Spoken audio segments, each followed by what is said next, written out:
మనకు స్థుతులు చెల్లిస్తున్నాను. ఈ ప్రాతకాల సమయంలో ఆలయంలో కూడి ఆయన ఆరాధించుకోవడానికి, గణపరచుకోవడానికి ఆశతో వచ్చిన బిడ్డలను మీ అందరికీ యేసుక్రీస్తు నామములో ప్రాతకాల శుభములు తెలియపరుస్తున్నాను. పరిశుద్ధ గ్రంథము నుండి లూకాసు వార్త 2వ అధ్యాయము 8 నుంచి 14 వచ్చిన భాగాన్ని ధ్యాన భాగముగా చదువుకుందాము. లూకాసు వార్త 2వ అధ్యాయము 8 నుంచి 14 వరకు ఉన్న వాక్య భాగం. ఆ దేశములో కొందరు గొర్రెల కాపరులు పొలములో ఉండి రాత్రి వేళ తమ మందను కాచుకొనుచుండగా ప్రభు దూత వారి యొద్దకు వచ్చి నిలిచెను. ప్రభు మహిమ వారి చుట్టూ ప్రకాశించినందున వారు మిక్కిలి భయపడిరి. అయితే ఆ దూత, భయపడకుడి, ఇదిగో ప్రజలందరికీ కలగబోవు మహా సంతోషకరమైన సువర్తమానము నేను మీకు తెలియచేయుచున్నాను. దావీదు పట్టణమందు నేడు రక్షకుడు మీ కొరకు పుట్టి ఉన్నాడు. ఈయన ప్రభు అయిన క్రీస్తు. దానికి ఇదే మీకు ఆనవాలు. ఒక శిశువు పొత్తి గుడ్డలతో చుట్టబడి ఒక తొట్టిలో పండుకొని ఉండుట మీరు చూచెదరని వారితో చెప్పాను. వెంటనే పరలోక సైన్య సమూహము ఆ దూతతో కూడా ఉండి సర్వోన్నతమైన స్థలములలో దేవునికి మహిమయు, ఆయనకిష్టులైన మనుషులకు భూమి మీద సమాధానమును కలుగును గాక అని దేవుని స్తోత్రము చేయుచుండెను. దేవుడు తన పరిశుద్ధ వాక్యమును మన వినికిడిలో దీవించునుగాక. ప్రార్థించుకున్నాం. ప్రేమ నమ్మకం గల మా ప్రియ పరలోకపు తండ్రి, పరిశుద్ధుడ, జీవాధిపతి, అద్భుతకరుడ, ఆలోచనకర్త, నీకే వందనముల స్తోత్రాలు. ఇదిగో నా తండ్రి, ఎవరికి లేనటువంటి భాగ్యాన్ని మాకు మీరు అనుగ్రహించారు. ఈ ఉదయకాలమున ఈ శ్రేష్టమైన సమయంలో నీ మందిర ఆవరణంలో చేరిన ప్రభ, నీ మాటలు ఆలకించుకోవడానికి, ధ్యానించుకోవడానికి, నేను మిమ్మల్ని ఘనపరచడానికి మాకు ఇచ్చిన యొక్క తరుణాన్ని బట్టి నీకు వందనముల స్తోత్రాలు చెల్లిస్తున్నామయ్యా. మా పాళంలో ఉన్న ప్రతి విగ్రహాన్ని దర్శించి మార మనసు రక్షణ భాగం దయచేయండి. ఇదిగో నా తండ్రి, ముందుగా ఆశపడి వచ్చిన బిడ్డలను దీవించండి. రావాల్సిన బిడ్డలను నా తండ్రి మీరే త్వరపడి మీ సన్నిధానానికి నడిపించుకోండి. వాక్య వినబోచుండగా నా తండ్రి మంచి హృదయాన్ని, సిద్ధమైన మనసును మాకు అనుగ్రహించండి. ఇదిగో నా ప్రభ, నీ పక్షాన నిలబడిన నన్ను మరుగుపరిచి మీ యొక్క పరలోక జ్ఞానంతో నన్ను నింపుకొని నా తండ్రి మీరే మాట్లాడమని, ఈ యొక్క కూడికను ఆదరించి అంతము వరకు మీరే క్రమముగా జరిపించుకొని మహిమ, ఘనత, ప్రభావాలు ఆపాదించుకోమని మా ప్రభువును యేసుక్రీస్తు పరిశుద్ధ నామమున ప్రార్థిస్తున్నాము తండ్రి. ఆమేన్. ఈనాటి అంశము క్రిస్మస్లోని విధేయత. ఈ క్రిస్మస్ జరుపుకోవడానికి కొందరు వ్యక్తుల గురించి ఈరోజు మనం ధ్యానం చేసుకుందాము. వారు విధేయత చూపారనమాట. ఇక్కడ క్రిస్మస్ అనేది మరణ ఛాయను ముగించినటువంటి పండుగ. యెషయా గ్రంథము 60వ అధ్యాయము, యెషయా గ్రంథము 61వ వచనంలో, నీకు వెలుగు వచ్చి ఉన్నది, లెమ్ము తేజరిల్లుము, యెహోవా మహిమ నీ మీద ఉదయించునని యెషయా ప్రవక్త ప్రవచనాత్మకంగా మనకు రాశాడు. పాపమునకు శిక్ష మరణమని, ఆ మరణ ఛాయను లేకుండా చేసిన పండుగ ఈ క్రిస్మస్ పండుగ. నరకం అనే 2వ మరణము నుండి విడుదల కలిగించిన పండుగ క్రిస్మస్ పండుగ. క్రిస్మస్ చరిత్రను ఆరంభించినటువంటి పండుగ. యేసు క్రీస్తు పుట్టుక ఈ లోకానికి వచ్చినప్పుడు ఆయన వచ్చిన సందర్భముగా ఆచరిస్తున్న ఈ పండుగను ఎవ్వరూ వ్యతిరేకించరు. అందరూ సంతోషముగా జరుపుకునే పండుగ. ఆయన జన్మ చరిత్రను క్రీస్తు పూర్వమని, తర్వాత క్రీస్తు శకముగా విభజింపబడినది. క్రిస్మస్ అందరికి పండుగ, కానీ మనం అనుకుంటాం క్రైస్తవులకే, మన క్రిస్టియన్స్కి అనుకుంటాం, కానీ ప్రతి ఒక్కరూ అన్యులు కూడా యేసు ప్రభువును అంగీకరిస్తే వాళ్ళ హృదయములలో నిజమైన క్రిస్మస్ అన్నమాట. ఇక్కడ యోహాను సువార్తలో వ్రాయబడి ఉన్నది, దేవుడు లోకమును ఎంతో ప్రేమించెను కాగా ఆయన తన అద్వితీయ కుమారునిగా పుట్టిన వాని విశ్వాసముంచు ప్రతి వాడును నశింపక నిత్య జీవము పొందినట్లు ఆయనను అనుగ్రహించాడు. దేవుడు నిన్ను, నన్ను, లోకములో ప్రతి వ్యక్తిని ఆయన ప్రేమించాడు. ఎవరు నశించిపోవడం ఆయనకి ఇష్టం లేదు. కాబట్టి ఆయన తన అద్వితీయ కుమారుని లోకానికి పంపాడు. మనము నిత్య జీవం పొందాలంటే ఆ కుమారుని మనము సొంత రక్షకునిగా అంగీకరించాలి, విశ్వాసం ఉంచాలి. ఎప్పుడైతే ఆయన యందు విశ్వాసం ఉంచుతామో మనం నశింపకుండా ఆ నిత్య జీవాన్ని మనము పొందుకుంటాం. కుమారుని యందే మనకు నిత్య జీవము. ఎవరైనా కొనుక్కుంటే కాదు, ఎవరైనా సంపాదించుకుంటే కాదు, తన ప్రియ కుమారుని మనం అంగీకరించాలి. హృదయంలో స్వీకరించి విశ్వాసం ఉంచినప్పుడే మనకు నిత్య జీవము పొందినట్లు ఆ కుమారుడు మనకు అనుగ్రహించాడు. అలాగే అపోస్తల కార్యముల గ్రంథములో 10:35 ప్రతి జనములోనూ ఆయనకు భయపడి నీతిగా నడుచుకుని వారిని ఆయన అంగీకరించును. ప్రతి ఒక్కళ్ళలో ఎవరైనా కానీ ప్రభువుకు భయపడి ఆ నిందారహితులుగా నడుచుకుంటూ ఆయన ఆజ్ఞలు పాటించే వారిని యేసు ప్రభు అంగీకరిస్తాడు ఆయన బిడ్డలంగా.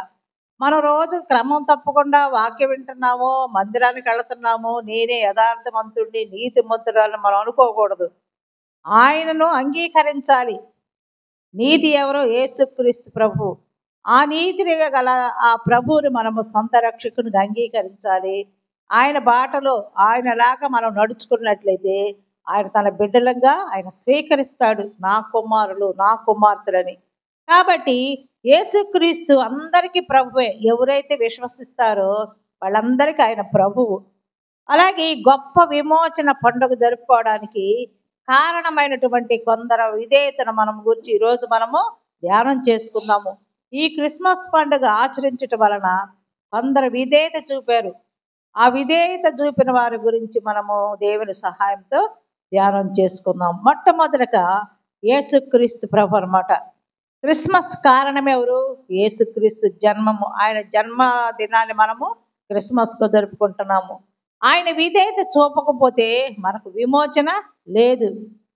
ఆ యొక్క కుమారుణ్ణి దేవుడు ఈ లోకానికి మానవ ఆకారంగా పంపాడు.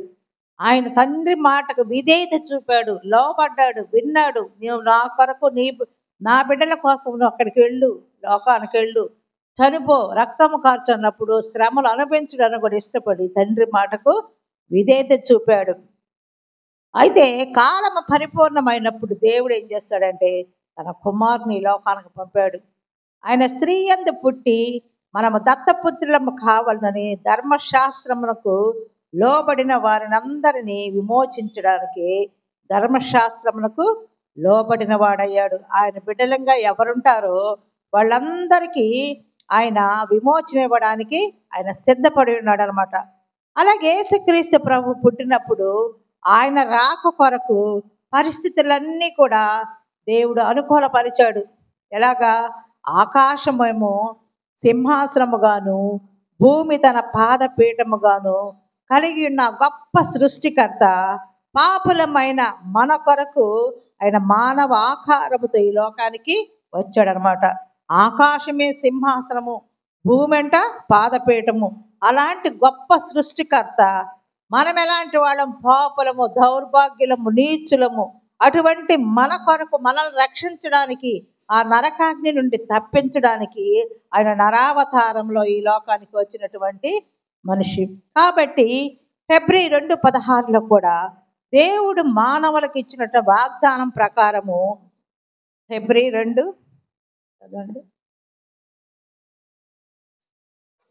ఫిబ్రవరి 2:17-16 ఏలయనగా ఆయన ఎంత మాత్రమును దేవదూతల స్వభావమును ధరించుకొనక అబ్రహాము సంతాన స్వభావమును ధరించుకొని ఉన్నాడు. దేవుడు మానవులకు ఇచ్చినటువంటి వాగ్దానం ప్రకారము ఆయన స్త్రీ సంతానముగా రక్త మాంసములతో ఈ లోకానికి వచ్చాడు. దేవుడు దేవదూతలు వాళ్ళు ఆత్మస్వరూపులు కాబట్టి వాళ్ళ రక్త మాంసములు ఉండవన్నమాట. కాబట్టి ఈయన ఏం చేశాడంటే ఆయన రక్తము చిందింపకుండా పాప క్షమాపణ కలుగదు కాబట్టి ఆయన మన కొరకు తన రక్తాన్ని ఆయన చిందించి కల్వరి సిలువలో తన ప్రాణాలు పెట్టి వెల చెల్లించాడు. పాపులమైన నీ కొరకు నా కొరకు ఆయన వెల చెల్లించి మనల్ని విమోచించాడు. మన పాప క్షమాపణ మనకు అనుగ్రహించాడు. అలాగే మనము దత్తపుత్రులు కావాలని దేవుడు తన కుమారుని మనకు బహుమానంగా ఈ లోకానికి పంపాడు. మనకు బిడ్డలు లేకపోతే ఈ లోకంలో ఏం చేస్తే వారు కుమార్తెగా కుమారుని పెంచుకుంటాం. అలాగే ప్రభు దేవుడు కూడా తన కుమారునికి మనల్ని మనం దత్తపుత్రులము తన కుమారులుగా కుమార్తెలుగా చేసుకోవాలని ఆయన తన ఏకైక కుమారుని బహుమతిగా క్రిస్మస్ కానుకగా ఈ లోకానికి పంపాడు. కాబట్టి మనం ఆయన బిడ్డలంగా ఉండాలని, ఆయన కుమార్తెలుగా ఉండాలని దేవునికి కోరిక. కాబట్టి ఈ క్రిస్మస్ దినాలలో మనము ప్రభుని సొంత రక్షకునిగా అంగీకరించి విధేయత చూపే వరముగా ఉండాలి. అలాగే యూదులకు దత్తత తీసుకోవడం అనేది చాలా గౌరవప్రదమైనటువంటి ప్రక్రియ. అలాగే దత్తపుత్రులను వాళ్ళంట సొంత బిడ్డల కంటే చూసుకుంటారు. యూదులు ఒక బిడ్డను పెంచుకోవాలంటే అది పెద్ద గొప్ప పనిగా వాళ్ళు చేస్తారంట. తమకు పుట్టిన బిడ్డల కంటే ఆ దత్తత తీసుకున్న బిడ్డలను వాళ్ళు ప్రేమగా చూసుకొని వాళ్ళని పోషిస్తారంట. మనలను కూడా దేవుడు తన వారసులుగా చేసుకోవడానికి, తన హక్కుదారులుగా చేసుకోవడానికి, తన కుమారులుగా చేసుకోవడానికి దేవుడు ఏం చేశాడంటే తన ఏకైక కుమారుని ఈ లోకానికి త్యాగం చేశాడు. నీ కొరకు నా కొరకు త్యాగం చేశాడు. ఎవరైనా చేస్తారా? ఒకే ఒక కుమార్తె ఉంటే ఎవరైనా ఏమన్నా అంటే దెబ్బ తగిలితేనే మనం ఊరుకోం. కానీ ఆయన చనిపోవడానికి కూడా త్యాగం చేయడానికి తన ఒకే ఒక కుమారుని ఈ లోకానికి పంపాడు.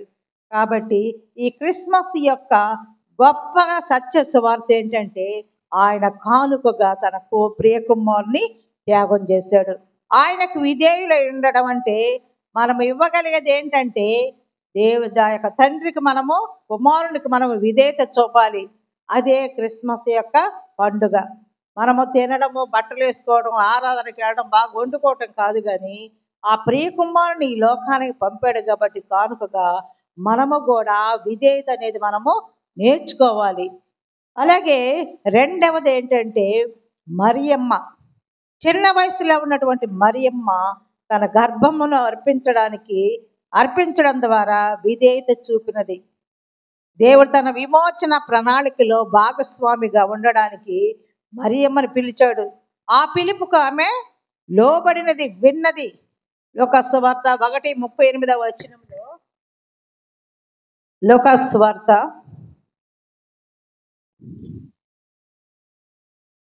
1:38 ఇక్కడ ముందు నుంచి చదువుతాం. అందుకు మరియా, ఇదిగో ప్రభు దాసురాలను, నీ మాట చొప్పున నాకు జరుగునుగాక నేను. అంతటా దూత ఆమె యొద్ద నుండి వెళ్ళెను. ఇక్కడ గబ్రియేలు దేవదూత చెప్తున్నాడు, నువ్వు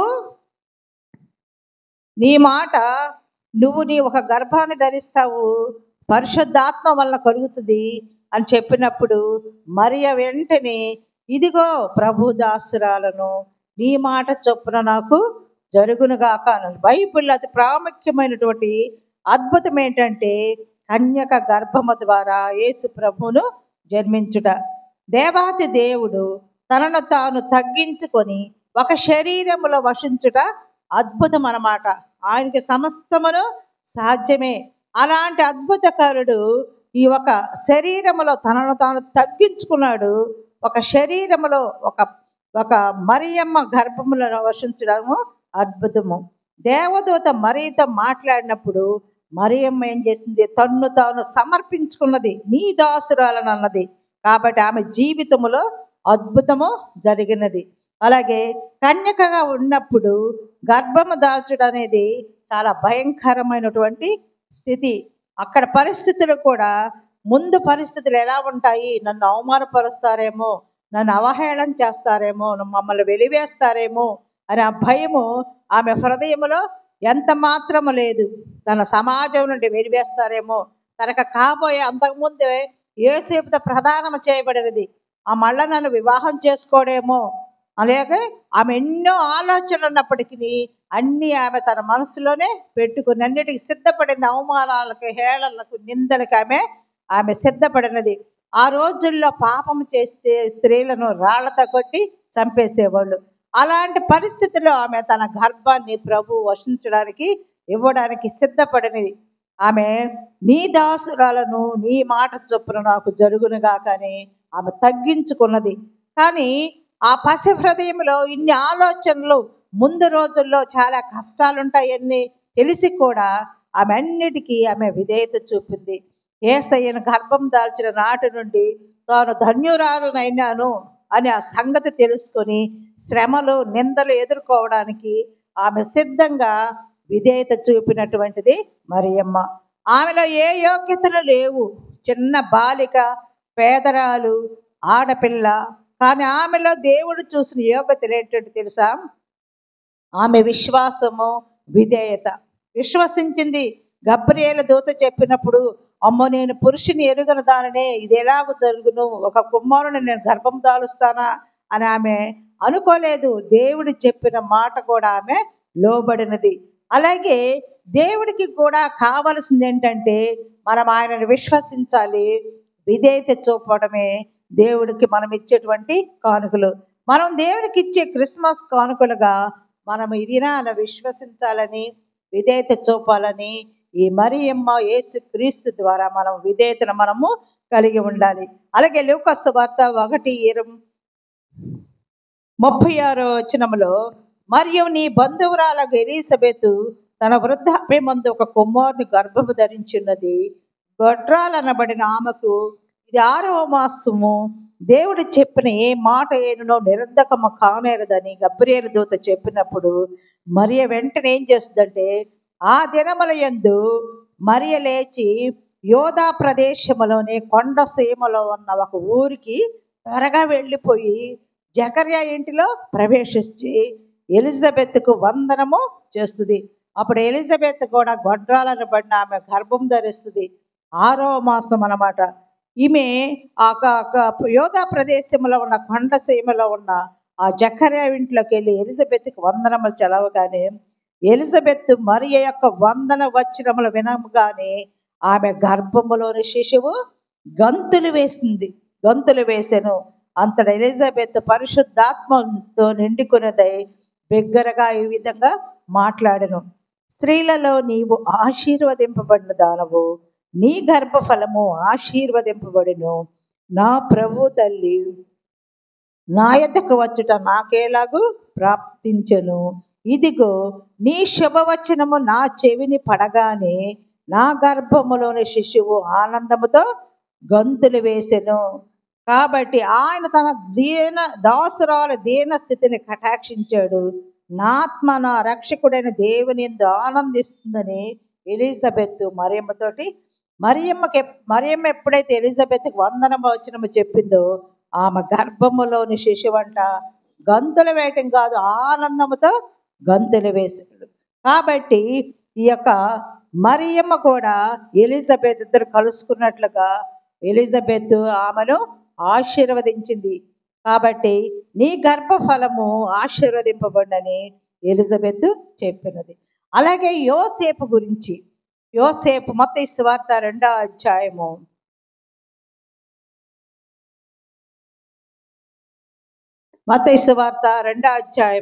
19వ భాగములో ఆమె భర్త అయిన యోసేపు నీతిమంతుడై ఉండి ఆమెను అవమానపరచనొల్లక రహస్యముగా ఆమెను విడనాడ ఉద్దేశించును.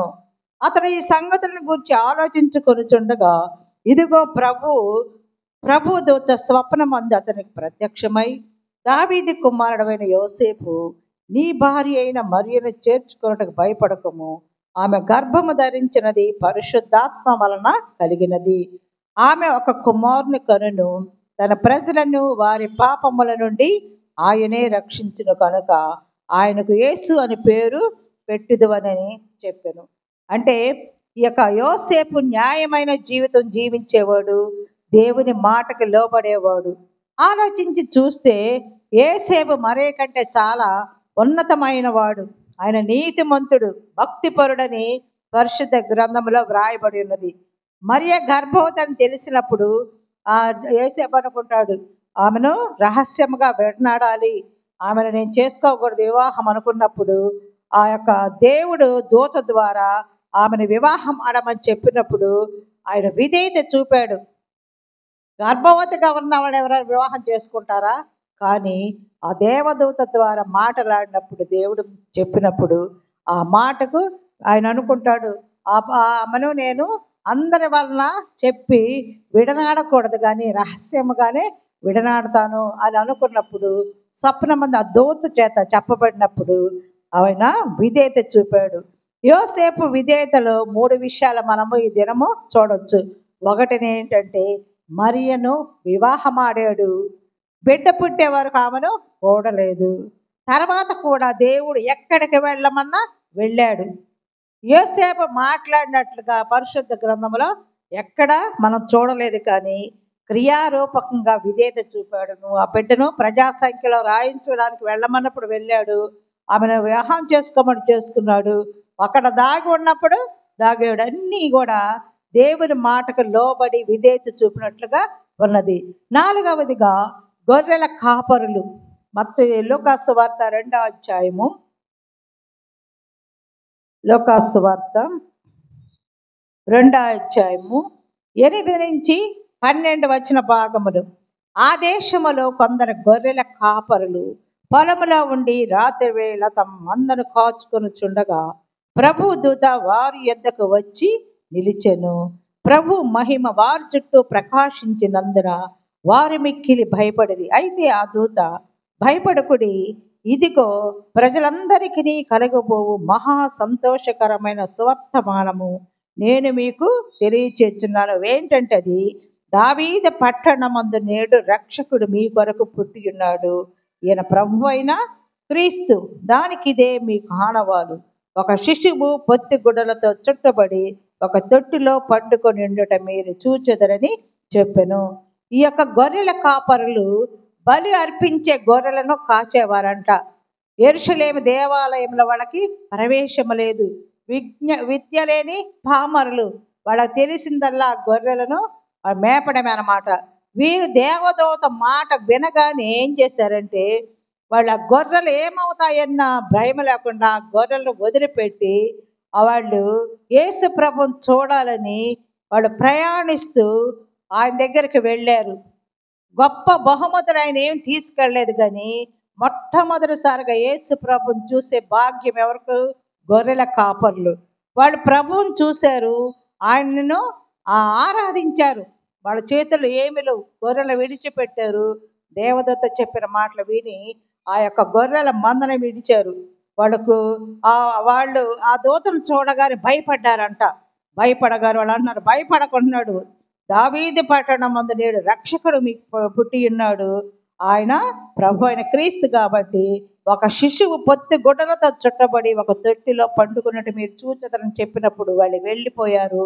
ప్రభుని చూశారు, ఆరాధించారు. కానీ వాళ్ళ హృదయంలో ఆయనను విశ్వసించి విధేయత చూపి మొట్టమొదటిసారిగా ప్రభుని చూసినటువంటి భాగ్యాన్ని వారు పొందుకున్నారు.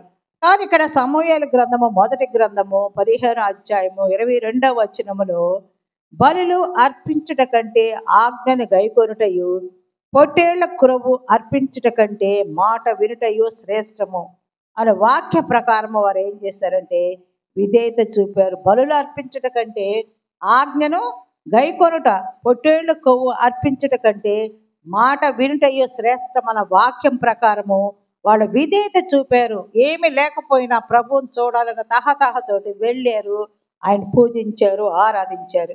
అలాగే వారు వెళ్ళి ఆరాధించి చూచిన దానిని అందరికి ప్రకటించారు. వాళ్ళు ఊరకుండలా ప్రభువుని చూశారు, ఆరాధించారు, ఆ యొక్క విధేయత క్రీస్తుని ప్రకటించారన్నమాట. ప్రభు పుట్టాడు, రక్షకుడు పుట్టాడు, మన కొరకు మన పాపాల నుండి మనల్ని కాపాడేవాడు అని చెప్పారు. అలాగే మనం కూడా ఈ ఉదయకాలమున మనము దేవునికి విధేయులుగా ఉండాలి. ఆయనను ప్రకటించే బిడ్డలముగా ఉండాలి. ప్రకటించడం అంటే ఆయన జన్మము, ఆయన జీవితము గురించి, ప్రభు యొక్క జన్మము, పుట్టుక, మరణము, పునరుద్ధానము మనము ఇతరులకు చాటి చెప్పేవారముగా ఉండాలి. మనం మేళ్ళు పొందడమే కాదు, కానీ ఇతరులను కూడా ప్రభు దగ్గరకు తీసుకొచ్చి నడిపించే బిడ్డలంగా మనం ఉండాలి. అగ్ని మండుతూ ఉందనుకో ఒక ఇల్లు, ఆ ఇంట్లో మనుషులు ఉంటారు, మనం చూస్తూ ఉంటామా? మనం శక్తివంతమైనంత టైం ప్రకారం వాళ్ళ లాగి బయటకు తీసుకురావడానికి ప్రయత్నిస్తాము. అలాగే ఆ యొక్క అగ్నిలో లాగిన వాళ్ళని మనం ఎలా లాగుతాం బయటికి, అలాగే ఈ లోకంలో దేవుని ఎరగని బిడ్డలను మనం పొందిన మేళ్ల చేత వాళ్ళకు కూడా వాక్యం ద్వారా మనము ఈ నొక్క నరకములో మనం లాగి వాళ్ళని ప్రభు చెంతకు నడిపించే బిడ్డలంగా ఉండాలి. అలాగే గొర్రెల కాపర్లు విద్య లేకపోయినప్పుడు ఇంక ప్రభుని గురించి ప్రకటించారు.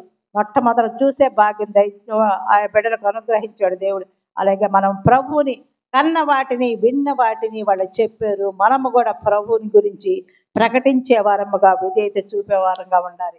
అలాగే ఆయన నక్షత్రము 5వ పాయింట్గా హేరోదు దినముల యందు యూదయ దేశపు బేత్లెహేములో యేసు పుట్టిన పిమ్మట ఇదిగో తూర్పు దేశపు జ్ఞానులు యెరూషలేమునకు వచ్చి యూదుల రాజుగా పుట్టిన వాడెక్కడున్నాడు, తూర్పు దిక్కున మేము ఆయన నక్షత్రమును చూచి ఆయనను పూజింపవచ్చితమని చెప్పిరి. ఇక్కడ తూర్పు దేశపు జ్ఞానులంట యూదుల రాజుగా పుట్టినవాడు ఎక్కడున్నాడు, తూర్పు దిక్కున మేము ఆయన నక్షత్రమును చూచి ఆయనను పూజింపవచ్చితమని, ఆయన నక్షత్రం అన్నమాట. అలాగే ఇక జ్ఞానులు కూడా మత్తయి సువార్త 2వ అధ్యాయము 6 నుంచి 12 వచ్చిన భాగంలో ఒక ప్రవక్త ద్వారా వీళ్ళు వ్రాయబడి ఉన్నది.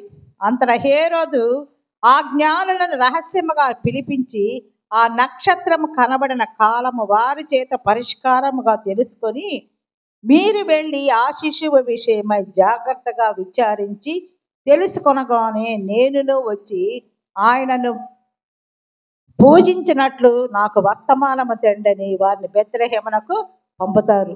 ఈ యొక్క జ్ఞానులను వారు రాజు మాట విని బయలుదేరిపోవచ్చుంటే తూర్పు దేశమున వారు చూచిన నక్షత్రము ఆ శిశువు వండిన చోటు మీదుగా వచ్చి నిలుచు వరకు వారు ముందుగా నడిచారు.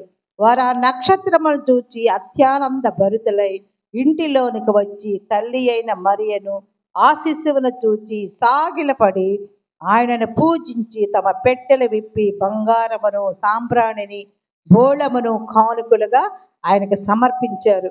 ఈ జ్ఞానులు సమర్పించారనమాట. ఆ నక్షత్రాన్ని చూచుకుంటూ ఒంటెల మీద చాలా కాలం ప్రయాణం చేశారు. ఆ రోజుల ప్రయాణ సాధనాలు ఏమీ లేవు, దారులు సరిగా ఉండవు. పొలాల్లో ఆ ఒంటెల మీద చాలా కాలం ఆ నక్షత్రం చూస్తూ ఉంటే దారి, ఆ నక్షత్రం ప్రకారము దారి చూసుకుంటూ చాలా కాలం ఒంటెల మీద ప్రయాణం చేసి ఆ నక్షత్రము ప్రభువున్న చోట ఆగిపోయినప్పుడు వాళ్ళు ఆ రక్షకును కనుగొని ఆయనకు కానుకలు సమర్పించారు జ్ఞానులు. ఈ యొక్క గొర్రెల కాపరులు ఏమి ఇవ్వలేదు, కానీ ఈ యొక్క జ్ఞానులు ఏం చేశారంటే బంగారము సాంబ్రాణి బోళమును ఆయనకు కానుకలుగా సమర్పించారు. రాజుగా గుర్తించుట చేత బంగారమును, అలాగే యాజకునిగా గుర్తించుట చేత సాంబ్రాణిని, అలాగే ప్రవక్తగా గుర్తించుట చేత బోళమును కానుకలుగా వాళ్ళు చూపి ఆ జ్ఞానులు తమ విధేయతను చాటి ప్రేమలనే పెట్టెలను తెరచి ప్రేమ ఆరాధన విధేయత ఆయనకు మనం సమర్పించే బిడ్డలంగా ఉండాలి. మన కొరకు ఈ లోకానికి వచ్చినటువంటి రక్షకుని మనం విధేయత కలిగి క్రీస్తును ప్రకటించే వారముగా ఉండాలి.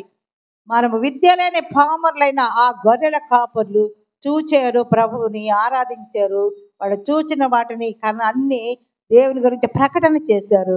మనము కూడా ఈ ఉదయకాలమున దేవుని కలిగిన మనము మన హృదయాలను సమర్పించి ఆ రక్షకుని ప్రకటించే బిడ్డలంగా మనం ఉండాలి. అలాగే లూకాసు వార్త 2:14 కూడా సర్వోన్నతమైన స్థలములలో దేవునికి మహిమయు ఆయనకిష్టలైన మనుషులకు భూమి మీద సమాధానమును కలుగునుగాక. అంటే యేసుక్రీస్తు ఈ లోకంలోకి వచ్చినప్పుడే, ఆయన జన్మించినప్పుడే ప్రజలందరికీ సంతోషకరమైన సువర్తమానము అందినది. ఆయనకిష్టమైన మనుషులకు భూమి మీద సమాధానము దొరికినది. కానీ ఈ లోకములో ఎంతో మందికి ఆ యొక్క సమాధానము లేక వాళ్ళు అశాశ్వతమైన జీవితంలో ఉంటున్నారు. సమాధానం ఎవరు ఈ లోకములో ఇవ్వలేరు. మన సంపాదనలా మన ఆస్తులా కూడబెట్టుకోవడమా, మన ఇష్టమైన తిండి తింటే సమాధానమా కాదు, కానీ మన సంపూర్ణమైన సంతోషము, మనకు నిమ్మళము భయము లేకుండా నిర్భయంగా ఉండాలంటే యేసుక్రీస్తు ఒక్కడే మనకు ఈ లోకములో ఇవ్వగలడు. కాబట్టి ఈ లోకములో మనం ఎవరిని మనం ఎన్నుకోవాలి, సమాధానం రావాలంటే సమాధానకర్త అటువంటి యేసుని మనము కలిగి ఉండాలి. యెషయా గ్రంథము 9:6 కూడా సమాధాన అధిపతి అని అతనికి పేరు పెట్టబడను. ఆయన సమాధానకర్త యేసుక్రీస్తు ప్రభువారు. మనుషుల మధ్య ఈ యొక్క దినాలలో భూతద్దం పెట్టినా కానీ సమాధానము కనిపించడం లేదు. కుటుంబాలలో సమాధానం లేదు. భార్యాభర్తల మధ్య, బిడ్డల మధ్య, అన్నదమ్ముల మధ్య, చివరకు మన సంఘాలలో కూడా మనకు సమాధాన స్థితి లేదు. మనుషులందరూ కలుసుకుంటున్నాము కానీ వాళ్ళ మనసులు కూడా దూరంగా ఉంటున్నాయి. కాబట్టి మనం దేవుని కలిగిన మనము మన మనసులు కూడా కలిగి ఆయనను ఆరాధించే బిడ్డలంగా ఉండాలి. సమాధానం ఎవరు? యేసుక్రీస్తుని కలిగి ఉంటేనే మనకు సమాధానము. ఇతరులకు మనం సమాధానం కలిగించే స్థితిలో ఉండాలి కానీ ఇతరులకు హానికరంగా ఉండకూడదు. మన నడత, మన మాటలు, మన ప్రవర్తన దేవునికి ఇష్టమైన బిడ్డలంగా మనం ఉన్నట్లయితే మన నడత చూచే ఇతరులకు కూడా దేవుని యొద్దకు ఆకర్షింపబడతారు. మనం మార్పు లేని జీవితం జీవిస్తూ ఎన్నో వాక్యాలు వింటూ అలవాటుగా నామకార్థ క్రైస్తవ జీవితం జీవిస్తుంటే ఇతరులకు కూడా ఆకర్షింపబడరు. వాళ్ళే మార్చలేదే మేమేందా అనుకుంటారు కానీ మన ప్రవక్తను చూసే ఇతరులు కూడా ఆ సంతోషం ఏంటమ్మా అంత బాగా ఉంటున్నారు, ఎందుకు వచ్చింది ఆ సంతోషం, మేము కూడా పొందుకోవాలని ఇతరులు కూడా ఆకర్షింపబడాల మన సంతోషాన్ని చూసి.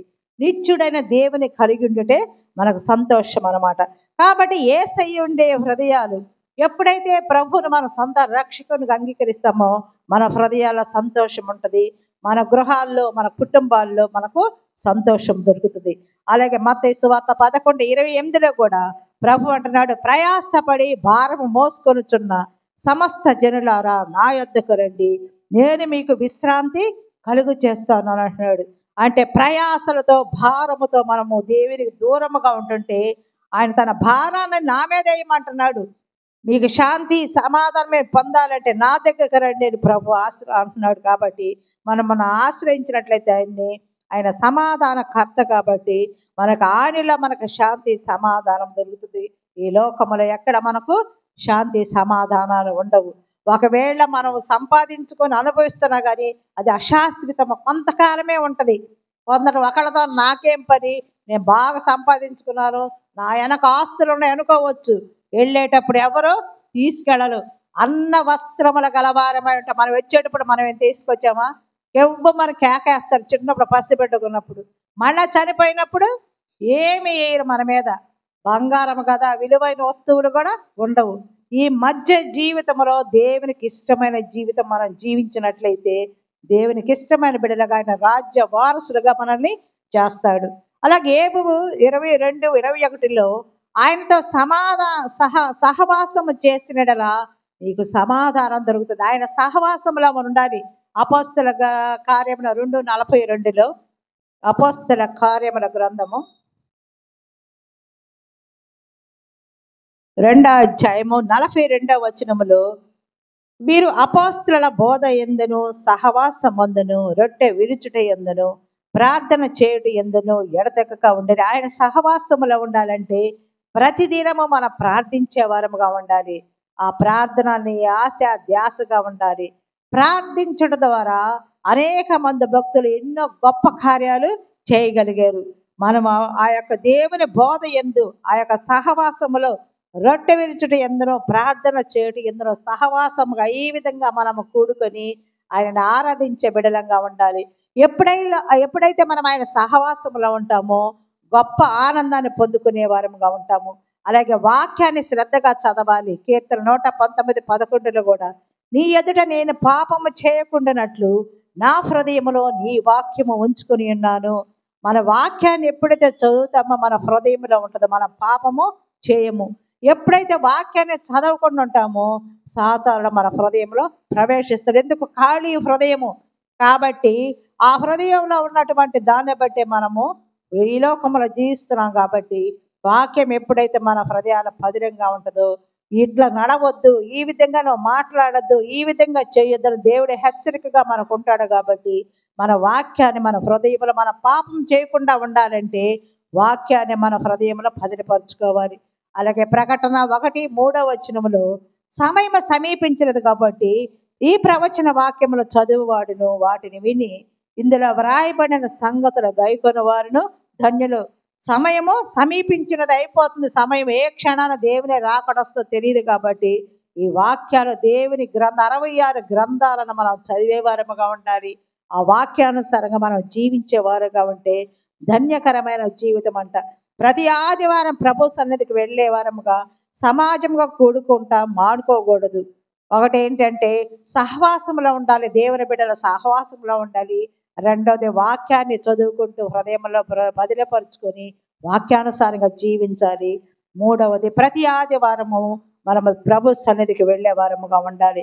ఈ మూడు మన జీవితాల్లో కొనసాగించినట్లయితే ఆయనతో సహవాసం కలిగి ఉంటాము. మన కుటుంబాలకు, మన హృదయాలకు సమాధానము ఉంటుంది. ప్రభు చెప్పిన మాట ఏంటంటే, మనం అర్పించే బలులు అర్పణల కన్నా ఇతరులతో సమాధానం కలిగి జీవించుటయే ఎంతో ఆనందమున్నది అన్నాడు. మనం సమాధాన హృదయముతో ఏదైనా కానుకలు అర్పించినప్పుడు అవి అంగీకరింపబడతాయి. కొందరు చాలా లంచాలు తీసుకుంటూ ఎక్కువ అక్రమ సంపాదనతోటి కానుకలు ఇవ్వచ్చు, కానీ నీకున్న దానిలో నీవే హృదయపూర్వకంగా నువ్వు దేవునికి సమర్పిస్తే అవి అంగీకరింపబడతాయి. దేవుడు నిన్ను, నీ కుటుంబాన్ని ఆశీర్వదిస్తాడు. కాబట్టి ఒకరితో ఒకరు సమాధానం కలిగి ఉండి దేవునికి విధేయులుగా ఉండే వారముగా ఆ యొక్క సమాధానాన్ని ఇతరులకు మనం ప్రకటించే బిడలంగా ఉండాలని దేవుడు కోరుకుంటున్నాడు. మొట్టమొదటిగా యేసుక్రీస్తు ప్రభు తన తండ్రి అయిన మాటకు విధేయత చూపి ఈ లోకానికి వచ్చి నిన్ను నన్ను రక్షించడానికి ఆయన తన అమూల్యమైన రక్తాన్ని ఖర్చి సిలువలో తన ప్రాణం పెట్టి వెలబెట్టి కొన్నాడు.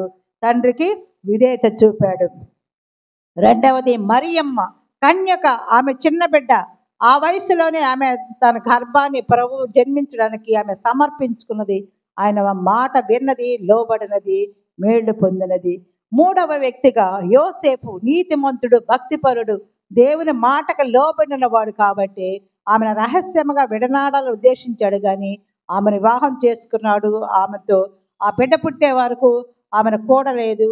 ఆమెను దేవుని మాటకు క్రియారూపంగా జీవించి దేవుని బిడ్డగా ఉన్నాడు. నాలుగవదిగా గొర్రెల కాపర్లు, విద్య లేని పామరులు వాళ్ళు, కానీ అయినప్పటికీ దేవుని కనుగొని ఆ బాల యేసుని వాళ్ళు స్తుతించారు, ఆరాధించారు. ఆ యొక్క దేవుని గురించి ముందుగా ప్రకటించినటువంటి వాళ్ళు. అలాగే ఆయన నక్షత్రము, ఆయనే ఒక నక్షత్రము. ఆ నక్షత్రం మన హృదయాలలో మనము ఉండాలి. ఉన్నప్పుడు ఆయన బిడ్డలంగా ఈ లోకములో మనం సంతోషభరితులం అవుతాము. జ్ఞానులు, వాళ్ళ మంచి పండితులు హేరోదు రాజు దగ్గరికి వెళ్ళినప్పుడు హేరోదు ఏమంటాడు, ఆయన పూజించి నాకు చెప్పండి, నేను కూడా వచ్చి పూజిస్తాను. అంత కపటం అన్నమాట. అప్పుడు తర్వాత బిడ్డలను చంపేయాలని ఆజ్ఞ కూడా ఇచ్చాడు. కానీ ఈ జ్ఞానులు తమ హృదయాలను పెట్టెలు విప్పి ఆ బంగారం, సాంబ్రాణి, ఆ యొక్క బోళం అర్పించాడు. మనము కూడా ఈ ఉదయకాలం మన దేవుని బిడ్డలకు మన హృదయములనే పెట్టెలను విప్పి మన కానుకలుగా ఏమి ఇవ్వాలి? ప్రేమను, ఆరాధనను, హృదయపూర్వకంగా విధేయతను మనం చూపాలి. ఇతరులకు దేవుని వాక్యాన్ని ప్రకటించే బిడ్డలుగా ఉండాలి. అదే నిజమైన క్రిస్మస్. దేవుడు తన ప్రియ కుమారుడు, ఏకైక కుమారుడు కానుకగా నీకు నాకు ఈ లోకానికి పంపాడు. పాప విమోచన కలిగి ఆయన బిడ్డలంగా, ఆయన వారసులంగా మనం ఉన్నాం. కాబట్టి మనము కూడా ఈ ఉదయ కాలంలో మనము విధేయత చూపి దేవుని బిడ్డలంగా మనల్ని మనం తగ్గించుకొని ఆ నిజమైన క్రీస్తును ఇతరులకు చాటి చెప్పే బిడ్డలుగా ఉండాలని తెలుపుతూ ఈ మాటలు నేను ముగిస్తున్నాను. దేవుడు కొద్ది మాటలు దీవించునుగాక. ప్రార్థించుకుందాం.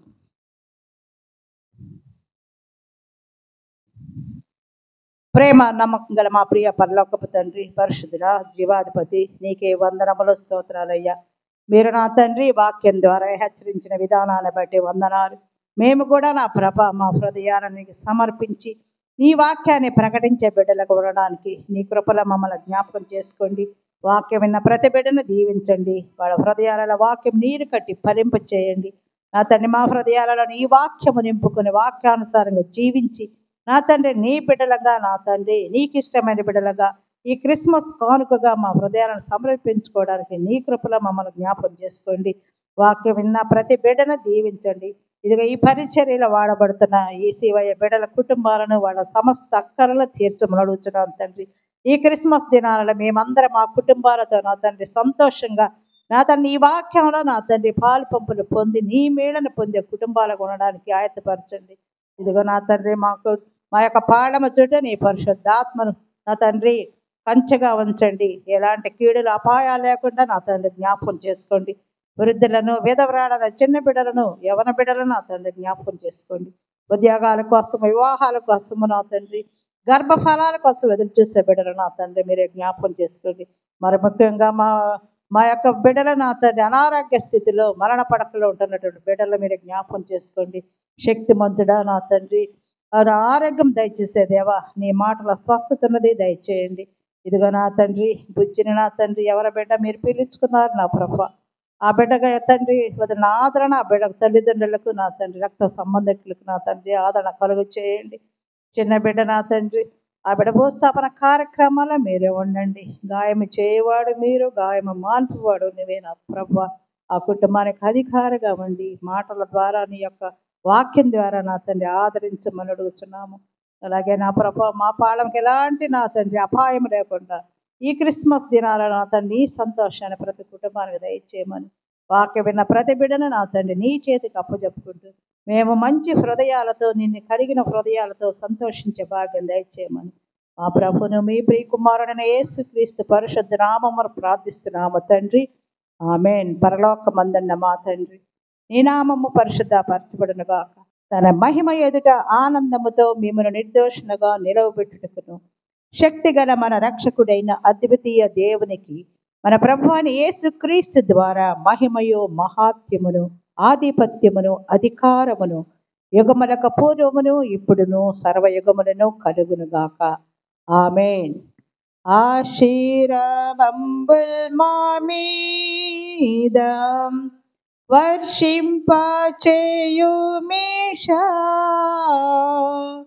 ఆశతో నమ్మియున్నాము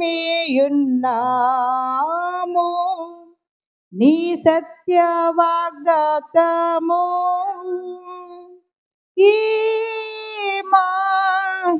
మీద కృమ్మారించుము దేవా,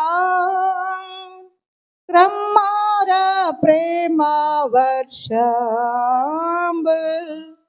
కృమ్మారించుము దేవా.